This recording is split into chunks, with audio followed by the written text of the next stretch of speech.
What's up, everybody? Welcome into the Guilty as Charged podcast. Steven is on a cruise, so he ditched us for an entire week. So you're stuck with me. You're stuck with me for the whole gosh darn week. Today, tomorrow, Tuesday, Thursday, you name it. You're stuck with me. If you know who this person is, to my screen right, I believe, although I might be flipped, you've been a fan for a long time. This is Jason, one of the founding members of the Guilty as Charged podcast, along with Steven and I, all the way back in 2020. It's been a bit. Jason, man, how you doing? I'm doing great. I love the new intro. You know, there's a nice little beat going on, and then I was like, oh, there's the OG. There it is right there. So I was really happy about that. Yeah, we back in the day, it was just audio for us. This is the first time you and I have ever done a live show, and it's the first time we've done a podcast together since 2020. We had one recording like a year ago or 2 years ago about Joe Lombardi's offense and stuff like that. 2 years ago, talking about cover 2 against the Broncos, I believe. That's it. I do remember that. Yeah. Hopefully things get better. But yes, as Joe points out, Nimbasabe, I don't know how you say your name. A couple people recognizing, already calling you out here for being the Jordan Love truther. Not that you were a very big fan of Jordan Love. But, you know, I wasn't. I still am. There's still some of that in there. Yeah, definitely. And we'll certainly talk about that. So thank you guys for joining us live in the morning. Of course, I'm sure some of you guys are watching Maryland, Michigan, you name it. But we're here to talk about the Chargers and the Packers. Let's get into the injury report first, per Daniel Popper and the listing from the team. The big ones to keep an eye out on are Keenan Allen, of course, his shoulder injury. It's an AC joint sprain, but he's going to be fine. He's going to play through it. It's something that he's used to, and he's going to play through. So that seems to be no problem there. The only two players that are out officially for the Chargers are Gerald Everett with a chest injury. That's no surprise. And then JT Woods trying to return from the non-football injury illness list. Still out, limited in practice, but he's out. The ones to keep an eye on are Jalen Guyton, who is questionable. He was fine throughout the week until Friday, where he picked up a groin injury, and then Isaiah Spiller with an illness on Friday. Although I don't know if that matters a whole lot, considering he's been inactive recently. Or 2 RB games. Right, exactly. The one that is like, it's not really an issue because he did practice in full all week, but the one I do want to point out is Rashawn Slater's, because that means that now he's dealt with a shoulder throughout the year, an ankle injury, and then now a knee injury. So he's listed with a knee injury. He's been full throughout the week, so it's not like it's officially bugged him, prevented him from practicing in full, but it's just a third thing for him that it just adds to the list of things he's been dealing with. And then we'll jump into the Packers real quick, and then Jason, I'll get your thoughts on everything overall. Jair Alexander went from like, hey, he's probably not close to returning to play, to, yeah, he might play. LaFleur said 80% Alexander is better than 100% of most corners. And considering Herbert and the matchup, he might get out there. So it's risk reward sort of thing. Get him out there. Of course, he's one of your better corners, although he's been disappointing this season, apparently. At the same time, you risk injury. So they won't send him out there if they feel like he'll risk aggravating his shoulder. He might be out there, though, which is a bit of a surprise. Rashawn Gary, all of a sudden limited on Friday with a shoulder injury. And then Quay Walker is still limited throughout the week with a groin injury. And then Rudy Ford, the safety, he's the only one who's doubtful. Nobody listed as officially out. I don't know if Alexander will play, especially with a team that's not like they're going to the playoffs this year. I don't think they are. I know they're not mathematically eliminated, but it's the NFC. You never know. That is also very true. So, Jason, your thoughts on the injury report overall, Chargers, Packers, you name it. All right. So the first one that sticks out to me is Gerald Everett out. I think he's been a true unsung hero in the Chargers offense this year. I feel like at least once a week, there's some key block you see Gerald Everett make that goes for a touchdown or a big gain on a screen, or he does a chip that gives Herbert just that little bit of time to get the deep ball. So that one concerns me. I feel like Gerald Everett doesn't get the praise that he should in the offense. And he definitely doesn't get the touches he should. But at the same time, they have a decent group behind him right now. I think Donald Parham is also another solid guy who's just been battling those injuries this year. Hasn't been the blocker that he usually is in years past because of it. But we all know that when it comes down to it, Donald Parham makes the plays down the field or in the red zone that the Chargers need. And then Keenan Allen, I think the AC joint sprain is also what caused that bump on his shoulder in the past, right? So now he has one on the other shoulder. Do you think he's just going to evolve into some? You think he's just going to get the shoulder blades doomsday? Going? He's going to go doomsday on us from Batman versus Superman. Just keep building the. So Keenan Allen with the AC joint sprain, I think he said on Tuesday to Chris Rim that he was going to play, and then they've just been listing him as questionable ever since. Yeah. So if I could bet on it, I'd probably trust the player saying he's going to play. Yeah. Joey Bosa, no game designation is a really big one. I'm really happy to see that because they absolutely need a full go Joey Bosa down this stretch if they want to make any kind of run. Full go Joey Bosa means so much to this football team. And if they don't have that, I just don't see them playing at the potential they need to play to get going. Mm-hmm. After that, we talked about Spiller questionable as much as you can talk about it. Yay. More two RBs, more 2 RB games. Mm-hmm. What's funny is this year they don't even have a fullback. So they don't even have like emergency RB3. I guess it'd be Darius Davis. Yeah, pretty much. So that's interesting. Jalen Guyton questionable with a groin injury. They said it's precautionary. But at the same time, I feel like groin injuries are very nagging. Mm-hmm. So that one concerns me a bit. And then JT Woods being on his way back. I like that one a lot. I think they need the speed back there. They need the athleticism back there really badly. I know he's had his issues in the past with tackling, but man, that's after seeing what the Lions targeted in the previous game to get guys going. And we'll talk about that cover 4 a little bit later when it comes to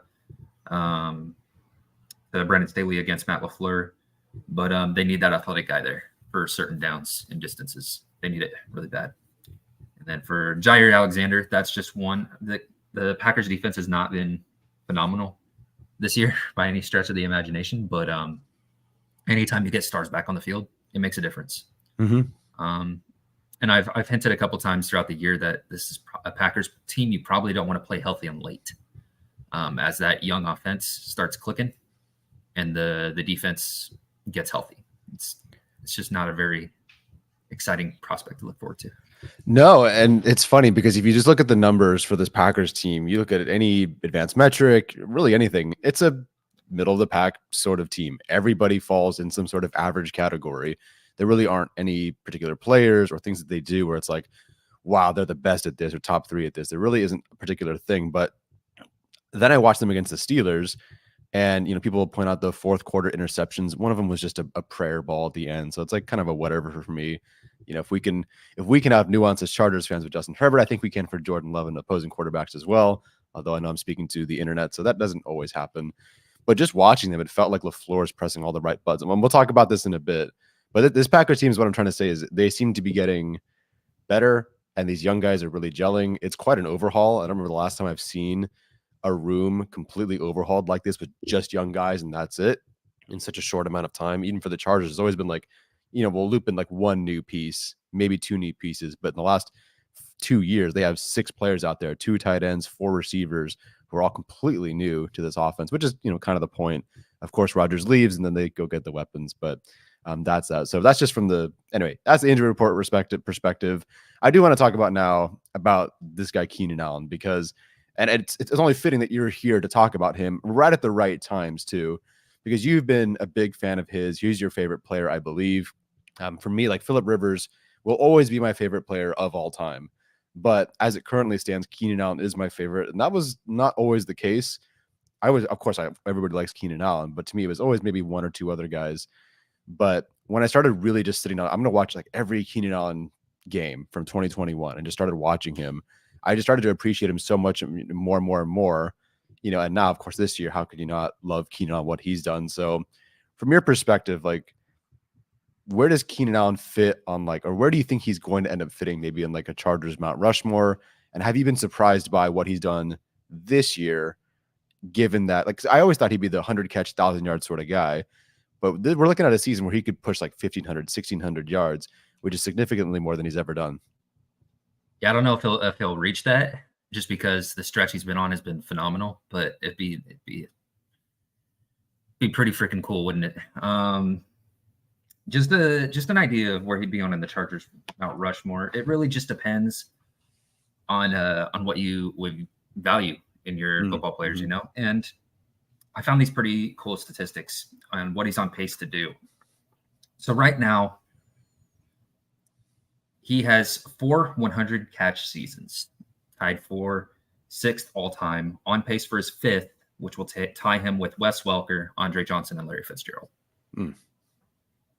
869 receptions in 135 games. 6.44 receptions per game in NFL in his career. In NFL history, among wide receivers with at least 100 games played, it's the lead. Most ever. So if you look at, Marvin Harrison hit 1,000 catches at 34 years old. And obviously he finished top 5 in all-time catches. Keenan Allen's on pace to hit that at 32. The other player to do that, who is sitting at number 2 in all-time catches, is Larry Fitzgerald. So Keenan Allen is obviously on a pretty insane pace at this point. That, if you're talking about a Chargers Mount Rushmore, that puts you up there.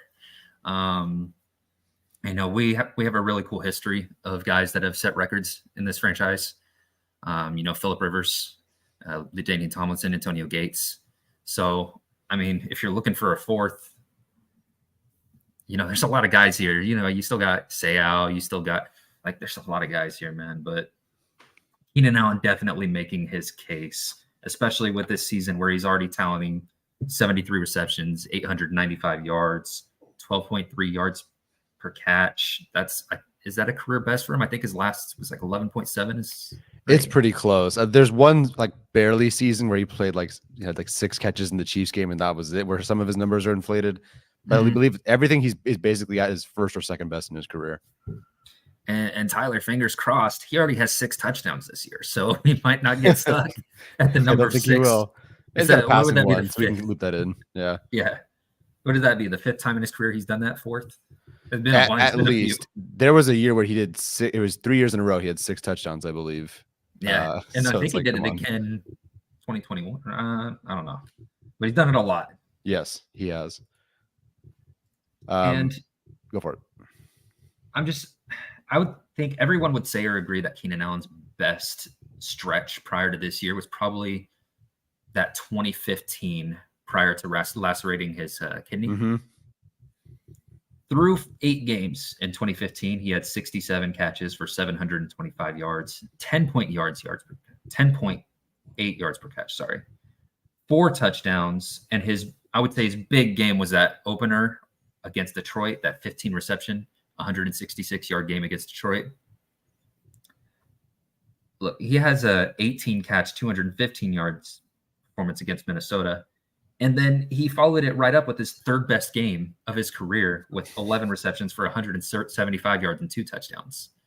So it's 2 of the 3 best games of his career just within a few weeks of each other. Yeah. It looks different when you watch Keenan Allen this year, because we probably haven't seen him be asked to do the things he's doing since 2017. Maybe even earlier than that. So it's been really cool to watch him go out there and prove, hey, I'm not a slot guy. I'm not a guy who's lining up just outside the tight end and just running these choice routes all day. they're giving him a lot of room to breathe out there. They're giving him motions. They're showing like, hey, Keenan Allen is a focal point of our offense, which, say what you will about pass coordinators for the Chargers, whatever the case may be. They knew he did that well, and they asked him to do it, and he did it to the best of his ability. But this year you're seeing he's always been that complete receiver. He always has been. Get him outside, get him out in the slot. Do whatever you can to get him an opportunity to make a play on the ball. And they've been giving him the deep shots. And we talked about this in 2021. We're like, Keenan Allen looks good down the field. And it's like they really need to do that more. Right from that, and then even 2022 last year, right from that Raiders game when he did that deep crosser. And we were talking about him through training camp, like, dang, this he's showing something, that he's not just this slot guy. And he's finally on the field through the first 9, and he's showing it. And just a couple of other stats here, just to show that it's not just the targets that are getting him all this. 10th in total yards after contact with 70 yards among all receivers. 12th in broken tackles with 4. I think it's Tyreek Hill with, not Tyreek Hill. There's a receiver leading with 8. He currently has 4. 9th in yards after the catch with 301 yards after the catch, which is a 4.1 average. Only 3 drops, which is 3rd least of the top 10 leaders in receiving. 4th in receptions of 20-plus yards. 7th in receptions of 10-plus yards. And then averaging 4 10-plus yard catches, tied 3rd per game. Averaging 2 20-plus yard catches, tied 2nd per game. Doing everything. Yeah. Getting down the field, breaking tackles, getting the yak he needs, forcing the missed tackles. He's having a really good year. He is. And I was just looking at Larry Fitzgerald's longevity in the league, and he played until he was 37. Keenan Allen's 31 going on 32. So, if he tries to follow that path, it's crazy. Looking at Larry Fitzgerald at 32 had seasons of 1,200, 1,000, and then 1,150 yards before things started to, eventually decline from there. So I don't see why Keenan can't do it. Frankly, he at this point should be kind of given like a lifetime contract where when Herbert decides that, he doesn't want to play anymore and Keenan's done too, then that's it. But as long as Herbert's around and Keenan wants to play, like he's more than welcome to be here. You talked about that work downfield in 2021. When I watched him, I sort of just broke every like sort of similar-ish route into categories like post corner or just slants or goes or whatever. And the route combination I found that he was the best with when I scored it was post and corner, which is why I started to really push for this. Hey, like, wait a minute, Keenan Allen's way better down the field than I would have thought. It's just more of a frequency thing than an efficiency thing. Like he just wasn't asked to do it as much, but every time he did it, he was better than everybody else. That same year I graded Mike Williams and Josh Palmer, which isn't saying like a ton, but he was so much better than those guys. Among all 3, that was the best thing that he did. And then you look at Arjun just posted this morning a little graphic about which route grouping is the best, which receiver is the best at each route grouping. And Keenan Allen's is the corner route. Only 7 targets on those, but still by EPA, that is, he is the highest EPA for that. So just an impressive season for him. I've loved, I don't know if you felt this way, but against the Lions, it really felt like we've seen so often a passionate Keenan Allen.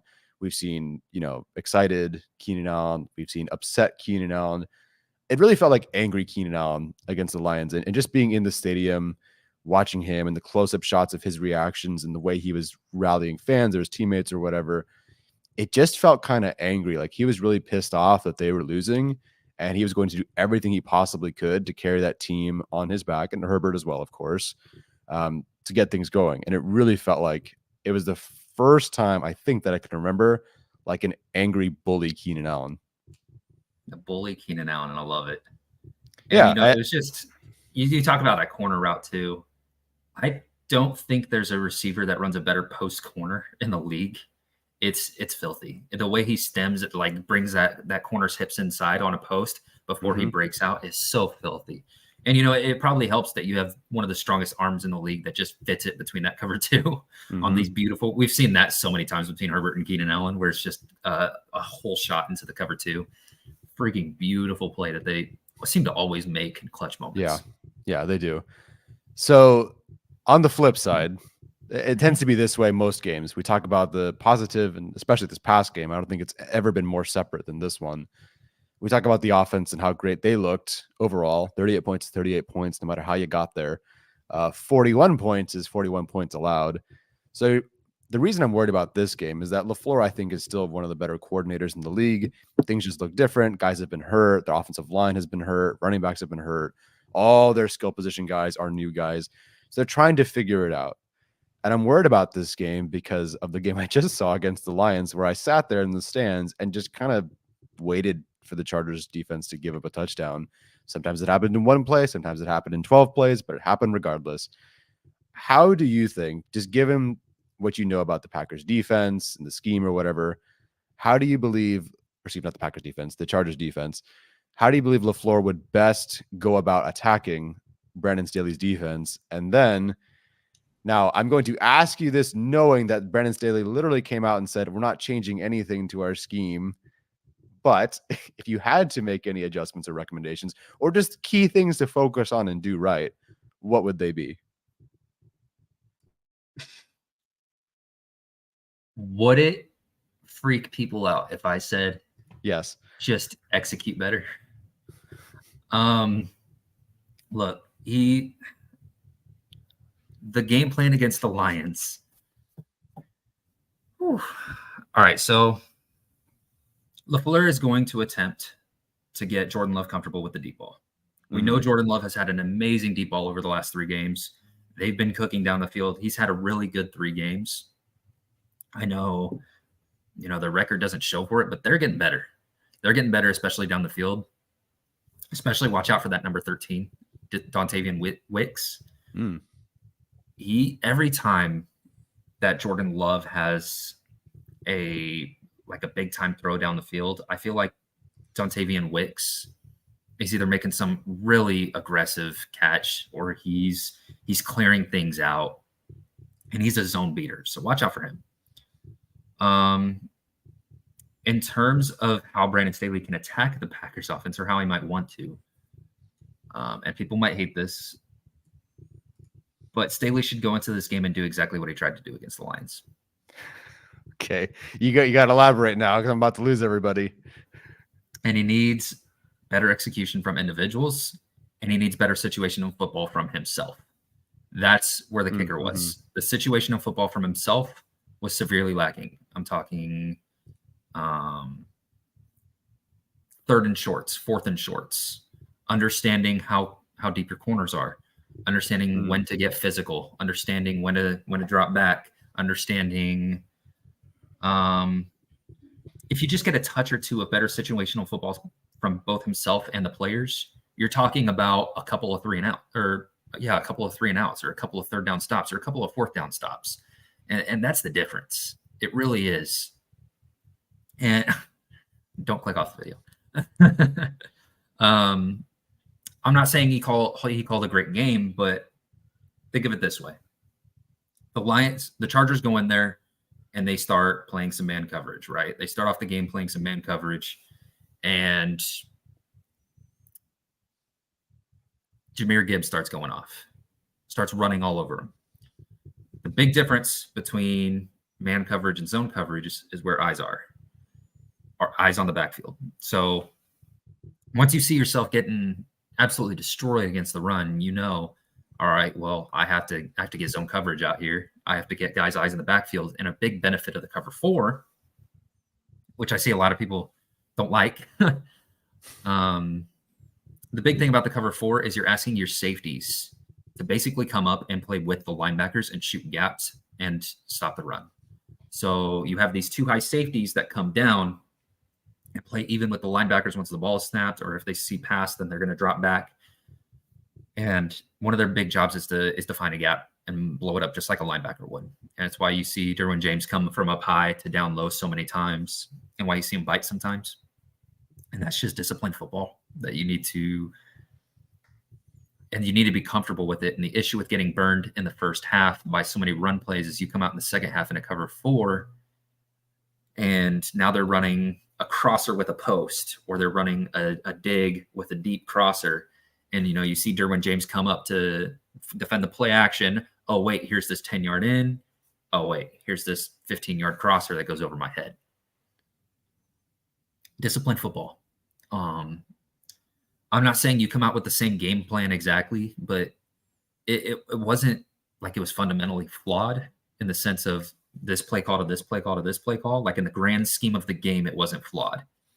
I would say, let me reword that a little bit. In the grand scheme, it wasn't flawed. In the down to down, it was, because it was what coverage or rush or what package are you deploying on third down, on fourth down. But I think the plan they came in with was fine. It just down to down, it wasn't, if that makes sense. No, that definitely makes sense, because even Steve and I, before the season, early parts of the season, we talked about how it's not like this general defensive scheme does not work. It's not like it's never worked and that it does not work and we should all throw it out. Technically, like last season, it was really, and maybe 2021 as well, it was in vogue. Like this was the big sort of new thing, the adjustments. Everyone's a Fangio disciple. Let's go get the Fangio disciple. So it's not that it hasn't worked. Sort of like you were pointing out, it's more the, okay, good plan going in. Now that you're in the game, can you make the right adjustments? Can you make the right calls? And then, of course, can you execute? So that's really been the issue. And it just seemed like, Ben Johnson had the quote, we got to have fun out there and do whatever we wanted because everything worked. That's the unfortunate part. Like, you have some sort of plan, and in theory, it should work. But once you get into there, you're just completely outclassed. And then, of course, the other issue is execution, which, to me, I don't know if you feel this way, it really feels like if you have this many players who are not executing well, then you have to resort back to blaming the coaching on this one. I think the scheme itself is fine, although obviously it's very tough to say that after you give up 41 points. But to me, if you have this many players who are very good players and they are not executing properly, I feel that's more on the coaching than anything else than the players. But yeah, I don't. It hasn't been great to watch this defense. That much I'll say. So, how would LaFleur then get Jordan Love more comfortable with the deep ball against this defense? So like I said, he's going to attempt the deep ball early. I just feel it. I feel like he's going to test one of those boundary corners. We've seen it pretty much every game now, where whether it's the Jets, whether it's the Bears. I know the Bears did it right off the bat, right? Yeah. Where they went straight after, I think it was Asante, for the deep ball, because they see the Miami game, they see the Lions game, they see the Vikings game, they've seen those big yardage totals where it's been really rough on the boundary. And the Chargers run a 2-high system that generally works best when they allow Asante to play instinctively off coverage and then Michael Davis to press. And so what they're going to do is they're going to try to get this run game going just like the Lions, and they're going to try to get both of these guys to play off. And once you get that press corner off along with the off coverage on the other side, now you can start playing around. Now you can start running your smokes. You can start running your outs. You can start running your free release routes that can really pick on a defense like this. And so the way Staley combats that is he's been running a lot of disguises and he's been messing with leverage a lot. And the downside to that is more complexity in the defense, which I feel like everybody knows at this point. There's been a lot of broken coverages. So, like I said, it's the mindset is in the right place going into a game. It's down to down, setting your leverages, setting your coverage, what variation of the coverage you're running, and how is that run game affecting you. So I feel like that Packers offense is going to immediately go for the deep ball, and then you might see a run or two and see how successful it is. And if it's successful, might be in for another one. We'll see. Oh, lovely. Well, I'm going to get your final predictions for this game after this, and then I'm going to do my usual ad reads and whatnot. So please, if you have any questions, it is a fan Q&A for the second half of the show. If you have any questions, go ahead and fire those in. I will get to them in a second. But first, got to pay some bills. Here we go. So first up, got to talk about Little Caesars. Make Little Caesars the official pizza sponsor of the NFL, part of your game day. Pizza and football go together like Justin Herbert and Keenan Allen. Order online using our Pizza pregame 1 hour before and 3 hours after NFL kickoffs, plus all day on Sunday, and get ready for some football and fun. Choose your favorite Little Caesars pizza or pick the toppings you crave. Either way, you win. So go with stuffed crust or pepperoni, whatever you want, you name it. And speaking of winning, everyone scores with convenient delivery on our in-store pizza portal pickup. So grab some friends and enjoy a few slices during the game. And now I've got to talk about prize picks. And Jason, I'm going to get your thoughts on some of my picks of the week. I've loved using them, used them throughout the whole season. Famously, my mom does as well, and she wins like 8 out of 10 times. And it's almost frustrating because she does it just based off of like vibes, and that's about it. But she's amazing at it. My favorite Chargers picks of the week are Austin Eckler more than 49.5 rushing yards, given this Packers defense. Justin Herbert more than 1.5 passing touchdowns. And then Kenneth Murray more than 5.5 tackles, which includes solo and assists. To make your selections, go to prizepicks.com/guilty and use the code guilty for our first deposit match up to $100. That's prizepicks.com/guilty for our first deposit match up to $100. So Jason, Eckler more than 49.5 rushing yards, Herbert more than 1.5 passing touchdowns, and Kenneth Murray more than 5.5 tackles. I'm taking the mores on them. Do you feel like I should say less, though? That Packers defense against the run is probably not very good. I would say you're probably safe with Eckler. Hopefully, I hope so. If not, then but Justin Herbert over 1.5 touchdowns, I would always bet on. I feel like, unless they're playing the Jets again. And Kenneth Murray, I mean, I would say that was his first truly, other than the Miami game, like the first truly bad game of the year for him. Like I said, other than that Miami game. Now, the one pause I would have with that is the Packers like their play action too. And Kenneth Murray has shown that play action is kind of doesn't agree with him all too much. Because his best, and this isn't a huge, I wouldn't say a huge knock against him. It just shows the kind of linebacker he is. Downhill, he loves to attack.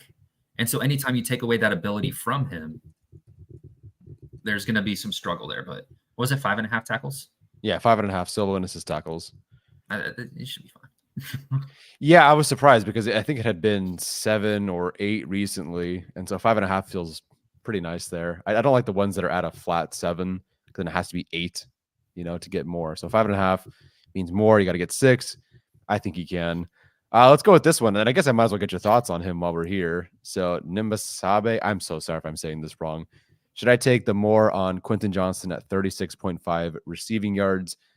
You can assume Alexander plays or doesn't play.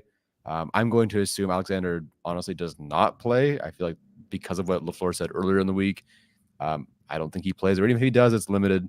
So should you take the more on Quentin Johnston? And then what have your opinions been on this pick so far and his, I'll say, quote unquote, production throughout the year?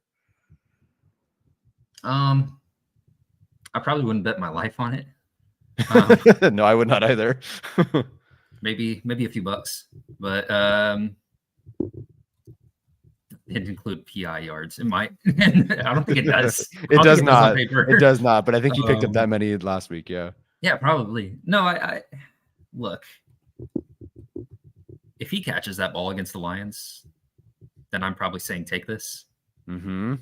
And even with the drop, I kind of think you should. Yeah. Especially with Keenan banged up and Guyton banged up, I feel like yeah, I'd take it. I just think they're figuring it out with him. I think he's getting more comfortable. I know he dropped that big one.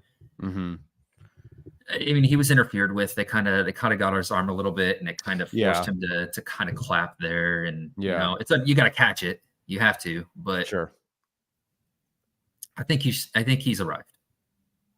Okay, wow, that's an announcement. I think he. Hold on. Don't put that on me. Hold on. No, I'll clip it out and just say that you said that he's arrived, and we'll see what All right, happens. cool. Hey, and you know what? If he has over 100 yards, you got to come back We'll on put and it tell back us in. how. Yeah, right, exactly. Yeah, that was a bummer. He didn't catch that one. I kind of get it, especially watching it on replay, and of course you can hit pause and say this or that, but it really felt like it just changed the way he was able to go at the football with just a minor like movement. This way, I think it was his right arm or his left arm or whatever. Just changed it. So close there. To me, it just felt like watching him during that game. Like we have to remember that yes, the clock says it's a 60-minute game, but it's like 3.5 hours, and you have pregame, postgame, like all this sort of stuff that has to go on. And if you're just doing something for 3.5 hours and you're basically not involved, I'm not saying that he's ever checked out, but you're just not in that rhythm. And so it felt like in the game against the Lions, you could even just tell body language wise, the way he was doing things, like the way he caught the scramble and being kind of locked in on that play. It was a really It's like good play. it was great play. And it was kind of like, oh yeah, I'm involved in this offense. Thank goodness. Okay, I'm in it. I am in this offense now. Okay, great. What can I like? It almost just felt like it clicked for him because he had to get involved. Mm-hmm. So that's kind of what it felt like for me watching it. Yeah, it's been, I guess, a frustrating season, especially when the other two guys have had more success. But we'll see how they do. As far as some more questions, so we can go back and find any questions in here. Is that a Christmas tree? Says Forgotten Little Cow. I had just gotten a few texts from some buddies of mine that were saying, "Oh, so he's a Christmas tree before Thanksgiving guy." Look, I got a wife. All right, so whatever she calls, I'm just kidding. I wanted it up to. Yeah. Of course. Yeah, I wanted it up to. Sorry. Yeah, no, I get you. We're like halfway there. We've got some of the decorations up. I don't have a ton of free time, so a Thanksgiving break is a Thanksgiving break, and I'll take it. So, my family and I will decorate. I'll go decorate their house on like Saturday or something. We've already sort of half decorated. I've got some Christmas stuff, so it's just nice. And it's raining in California the last couple of days. Like it just feels right. I'm getting sick, so it's the right time to put up some stuff. I saw a question here I wanted to get to. Here we go. From Rodrigo. Herbert was playing like an MVP before his finger injury. He now is healthy in that regard. Seems like he is in a prime position to pop off. No? Your thoughts on how he was playing before the injury and then his chances, I guess, moving forward, especially with Burrow out. Is 17 touchdowns and 5 picks not popping off? Is he not popped off? No, it's how much was that finger affecting him? I would love to know because I honestly can't answer that because I have no idea how much it affected him. Yeah, like we got Tony Romo saying it would absolutely affect him. So maybe I don't know. I mean, I'd love to see what Justin Herbert popping off looks like if he hasn't yet. Yeah, I mean, certainly the last game was about as much of the popping off as you could have gotten. Unfortunately, like the Dolphins game, it was more of a rushing, endeavor that game. Unfortunately, MVP talk all starts and begins, unfortunately, with wins, and it's stupid. But if the Chargers don't make the postseason, and I don't care if he's throwing 85 touchdowns a game, okay, maybe then. But if they don't make the postseason, he's not winning MVP. It's going to go to probably one of the usual suspects. I don't know the current odds on favorites are. It's probably, if we're just talking about quarterbacks, it's probably like Hurts, Mahomes, Lamar, probably Tua. I know like Stroud's kind of making a push, but that's a little early, or not early, but it's Stroud looks good. He does look good, man. And I'm so happy. I hate when it was the same thing kind of like with Herbert. He's an Oregon quarterback. Don't take an Oregon quarterback in the first round. It's like, who cares? Just that's not the reason you do or do not take somebody. Don't start by the helmet. Yeah. Now, the exception to that rule might only be take Ohio State wide receivers. That might be the only exception to the rule because Heartline just pumps dudes out left and right. So that's not a bad one. Of course, there's a pretty good one coming out in college. I don't think he wins MVP though. Sorry. I'm not ending with that. From LDE Bruin, why do you think Herbert is struggling versus cover 3 this year? Don't remember it being a problem other years. Jason, have you noticed this? Is he? I would love for this question to be expanded upon a little bit more. Like, is there a metric out there that says he is? I don't know. I'd have to bug Arjun about that one. I don't know that they're. I believe this felt like a last year thing, which kind of surprised me anyway. But I don't know specifically if he is or isn't. Okay. Ooh, do you think Kellen Moore would have interest in the Boise State job? Show me the money. I mean, he's from Boise State. He played at Boise State, obviously. Yeah. Okay. Maybe. I don't know. Yeah. Ask him. Yeah, I'll make sure to just give him a phone call and ask him on that one. Actually, we'll call him live on the show. No, I'm kidding. Yeah, there we go. Yeah. Don't quite have that one. Arjun. From Arjun's in here. Can Jason answer the Keenan Allen wash allegation? All right, we'll get to that. We'll get to that, Arjun. Thank you. From Peter Thompson, why do you think our coaches are... Jason, I'll let you have this one. Why do you think our coaches are stubborn and unwilling to change their scheme/calls that repeatedly don't work? Is that fans being armchair coaches, or has every coach since Marty been stubborn? Wow. I guess just focus on Staley here. But why do you think he goes out and goes, nope, this does give us the best chance to win? Is it almost like we're trying to show like an even unified front to the media sort of thing? Or do you just think he's going to go down with the ship that he built? All right. Well, the Chargers were in a similar position last year in terms of looking at playoffs. They were on the outside looking in. Mm-hmm. And they went on that run largely in part to what Staley was able to do with the defense and Kyle Van Noy breaking out. And just things really starting to heat up along the pass rush. So I feel like that is their best bet at this point, is him staying stubborn and continuing to call plays, continuing the scheme that he knows got them on a run last year. Mm-hmm. So, if I was in his position, I'd probably do the same thing. Yeah, and I really don't know. It's tough to say how much can really be changed at this point. I don't think you go, or maybe you do, go face the Ravens and just try something for the first time to see if it sticks. It worked in 2018.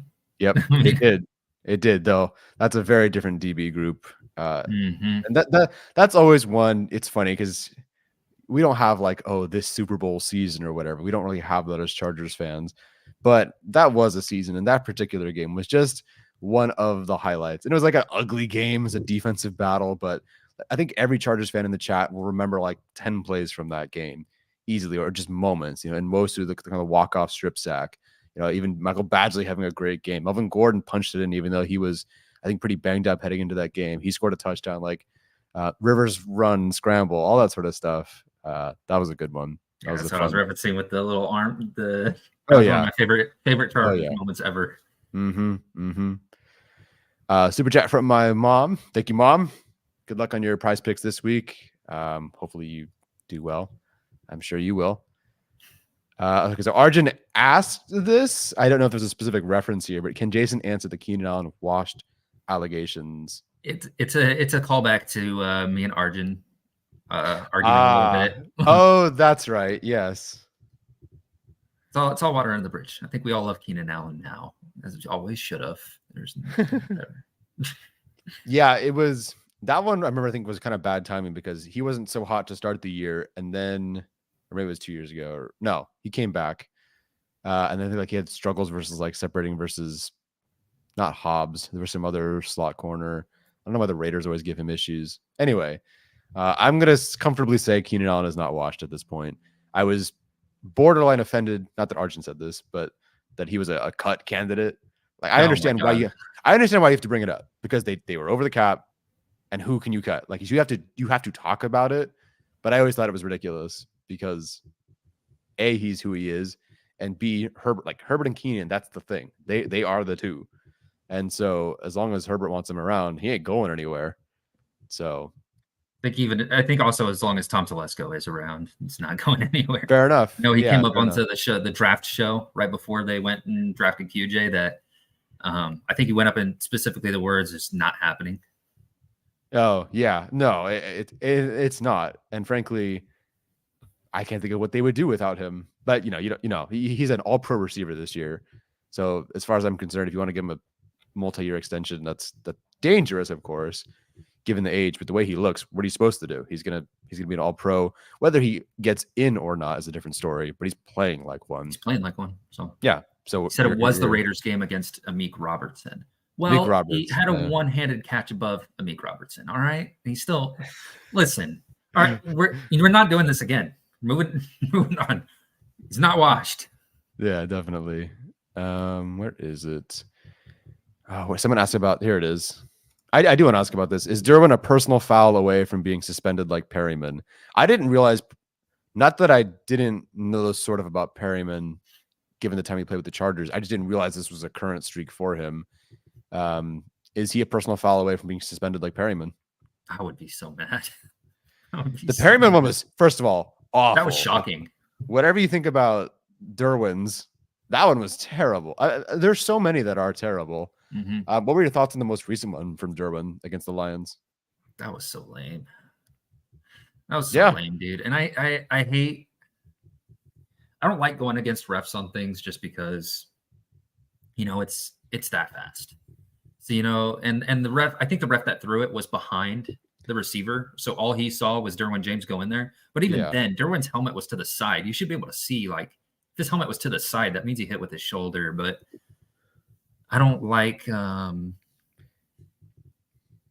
wasn't a fan of that one at all. He hit with his shoulder. The receiver was the one that ducked his head. And, you're seeing running backs get fined now for blocking with their head down. Yeah. So why is it that a receiver can hit Derwin with his head down and Derwin gets the flag for that? It's just because he's being targeted. And I don't like that because I feel like at that point you're targeting the money out of a player's pockets. I don't like it. It bothers me. Yeah, no, me too. There of the what's got to be 5, I think, for Derwin this season. I can kind of get a couple, and some it's just bang bang. I get it, but that one against the Lions, and I was sitting in the stands watching the play happen. The crowd goes, the crowd does the usual like, oh, when someone gets hit hard in football, and then you just watch the ref 1,000, 2,000. You see the Lions sideline start yelling at him, and then finally he throws it. It was just so frustrating. And then watching it on replay, it's like, you got to be kidding me. So 7? Yeah. 7 for Derwin? Jeez. Wow. 7 for Derwin, says Alex. Also, Alex, thanks for jumping in and saving us there. 7? It's a lot of 2. penalties. Yeah, that is a lot of penalties. Jeez Louise. Is that just unnecessary roughness, or is that like total penalties? Good question. I feel like that's all he's been penalized for. Yeah, I can't think of like a pass interference or anything like that, right? No, he might have had one holding. But anyway, 7 is still a lot, and they've all been killers. I totally forgot to ask your predictions for this game. Do we believe that the Chargers win this one, head back to SoFi against a well-rested, Mark Andrews-less Ravens team, and play them next week? Do they come back with a win, or are they losing in Lambeau? I think this one ends. So the Packers are averaging, I think, 19.9 points per game at this point. Smash the over.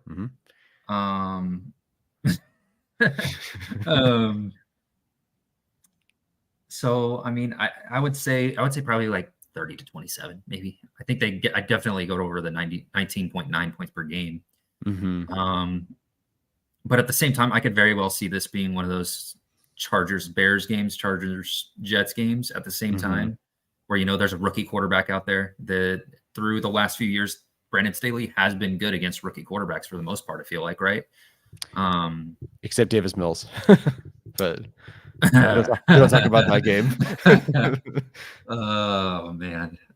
Listen, I attribute that more to Rex Burkhead, who is an elite running back. Yeah, of course.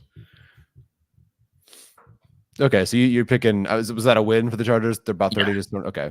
Yeah, I'll go a little bit less, only with some uncertainty with, well, one, Everett's out. Two, Keenan will play, but sort of banged up, I guess. Guyton limited a little bit.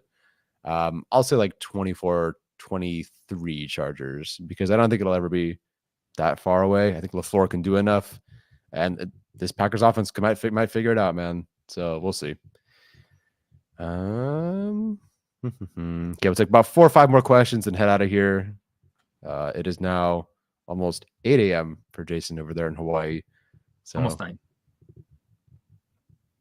Are you a 2-hour difference? Yeah. It's only 2. Wait, what? Isn't it 3 hours? It was 3. It's 2 now. Oh, really? Is that how that works? I think daylight savings happened. I don't know. I don't know, man. You live there. I don't like daylight savings. You let me know you let me know what time it is. I'm telling you, it's almost 11 o'clock here. The more you know. Let's go. Do you want? If there's one you see, you can more than welcome to just click it and bring it up. No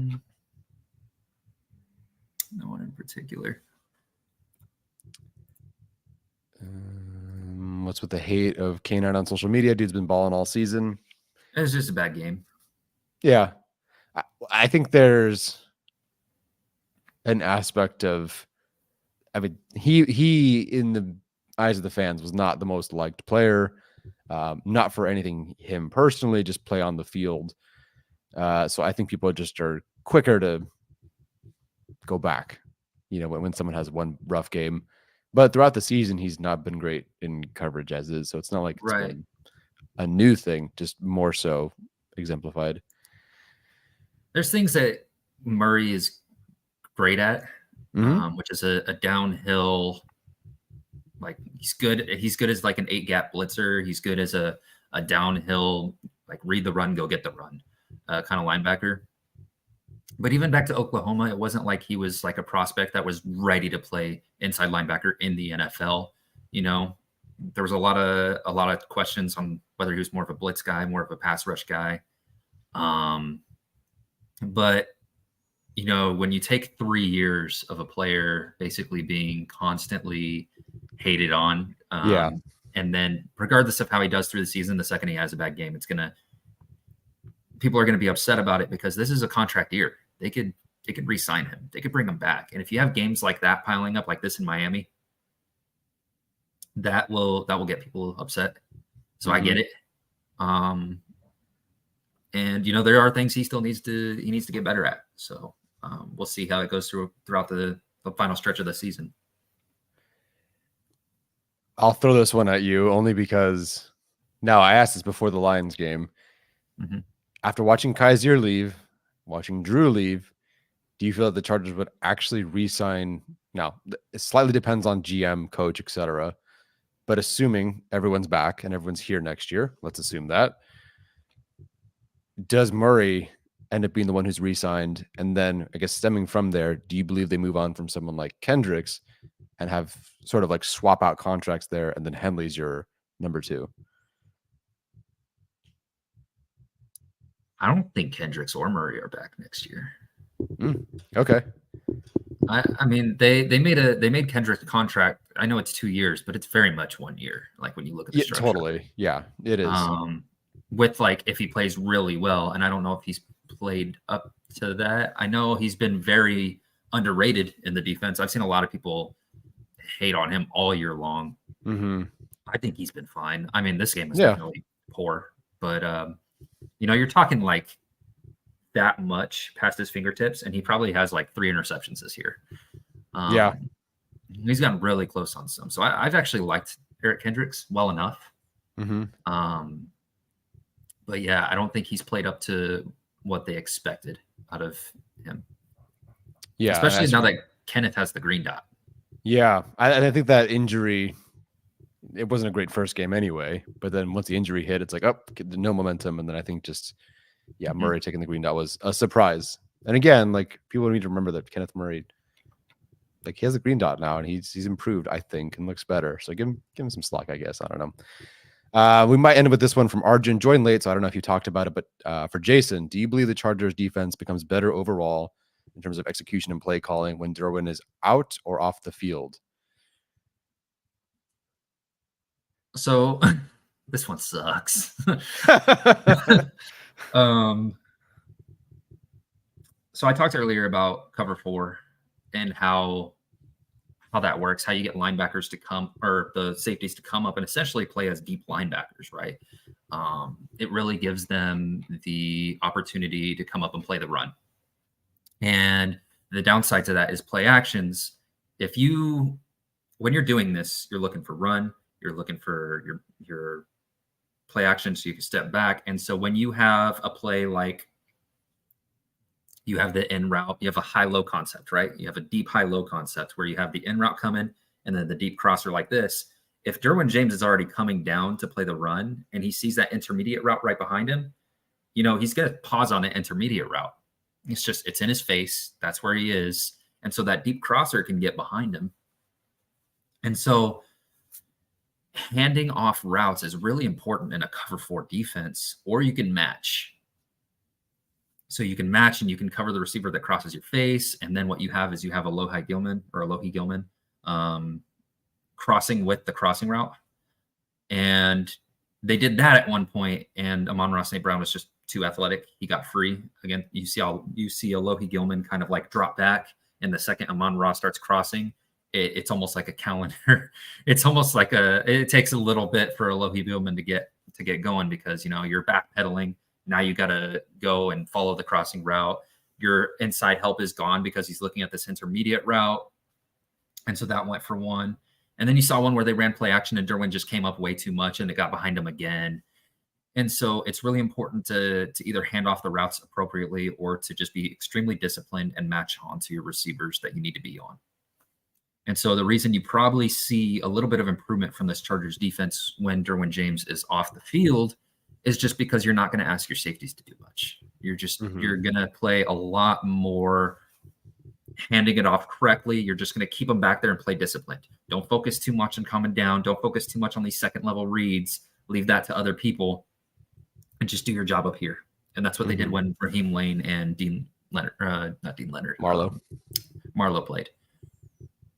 Interesting. I have not watched much of the defense. Frankly, there are games where I skip it altogether and just watch Thule because that's the fun thing. Yeah, interesting comments there. It's tough. This conversation started happening last year, I think probably from like the Dolphins game on, which, yeah, that Dolphins game was fantastic. Everyone stepped up. Everyone was great.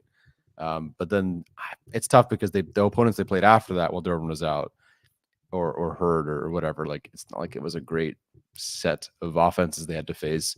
So it's like, okay, you play some really good offenses and then you play the bad ones without Derwin there. So it's kind of tough to tell, but I would have to look into it this year. Arjun, I'm sure you have a number or stat or something in there. But I definitely do miss, and people have mentioned it in the chat, rookie Derwin in a way. I don't know what it was. There's just something different about it. Something that you felt just different watching him. He looked different. Everything was different. But the role was different. The safety, his role was different. The defense was different. So yeah, he's also not allowed to play that way anymore. Also that, right? And there's hints of it. You see it in there. I think it was what game did I expect him to get penalized on? Probably the Jets game. I thought he would get one. Yeah, I think it was either the Jets game or the Bears game. I don't remember where they threw a screen and he came down and split the blockers and absolutely blew up the receiver that caught the screen. Yeah. And I was just waiting for it. I was just like, oh, yeah, here we go. Yeah. But luckily it didn't happen. Yeah. And I see Derwin is so misused by Staley. I don't, like I said, I don't really believe that because this defense is specifically for him to come down and play like a linebacker sort of role from that cover 4. I don't think it's that he's misused. I think it's really hard for him to play the way he wants to, especially because he's made some great hits on third down to keep it short of the sticks. It's just, when the flags are thrown, those plays are erased. Yeah, as Dennis points out, he's one of the better blitzing safeties, but he hasn't playing 30 yards deep. There's a balance here, though, because we want the defense to be simplified. We want them to be more sound. But if we want that, we can't also have a safety who's just unleashing him, having so many different roles. So it's tough because, we can't ask for one thing where everyone's, doing their jobs and everything's simplified and everything's easy, but then also get the complex, Derwin chess piece sort of thing at the same time. Not that both can't happen during a game, but, we've seen Derwin play a lot more free safety snaps at like the the second half of this first half, so the second quarter, I guess, of this season, everyone's going, oh, why is Derwin playing back so deep? Well, we spent the first 4 weeks going, why is Derwin moving around so much? Why is the defense moving around so much? So it's tough to find the balance between those two. Not just picking on Dennis here, just in general, that seems to be the discussion. Yeah, and I mean, like when you're struggling this much against the pass, you know, as many 400-yard outings as they've given up, can you afford to send one of your deep guys and blitz them? I feel like you can't, especially with the way the Lions were just running play action like that. I feel like, and they did blitz Derwin against the Lions. They did send him. It was just usually it was a run play that would be the result of it. And, you know, I think he got like 2 tackles for losses off blitzes off the edge against the run. They had some good plays against the run. It's just they had some really bad ones too.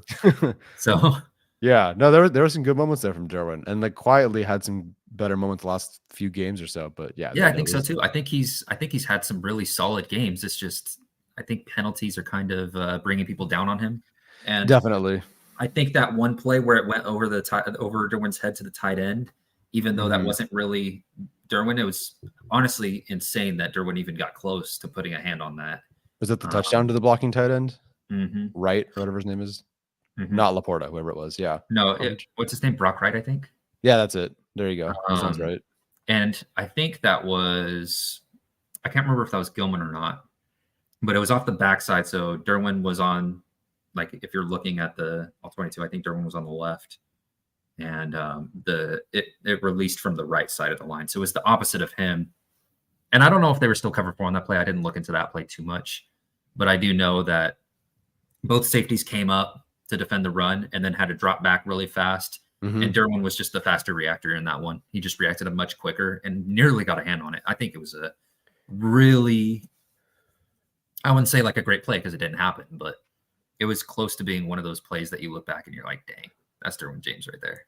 Oh, yeah, that's so probably what they do eventually want, you know, out of JT Woods, is the fact that he is athletic enough and fast enough to do the things that Alohi Gilman cannot do. They're just, you put them together, you probably got a really gosh darn good safety, but they're both really good at different things. One's maybe more, let's say, caught up mentally in the NFL and sound there, and one's just the athlete. Put them together, you got a great, or you got Derwin James. But unfortunately, you just can't do that. All right, that was it from us today, guys. Thank you for joining us. Jason, thank you for jumping on, man. Jason, what are you doing these days, man? I just living in paradise, man. Yeah, that's not bad. You got the Christmas tree going. Yeah, Chargers football tomorrow. All's pretty good. All right, man. Wife is upstairs with the baby, and me and baby both be watching the Chargers game tomorrow. That's what I'm up to these days. Man, a lot has changed since we last spoke. I definitely was not married. I was 2 degrees ago. Last time we spoke was different. The last time we had a podcast, you had not joined the military yet.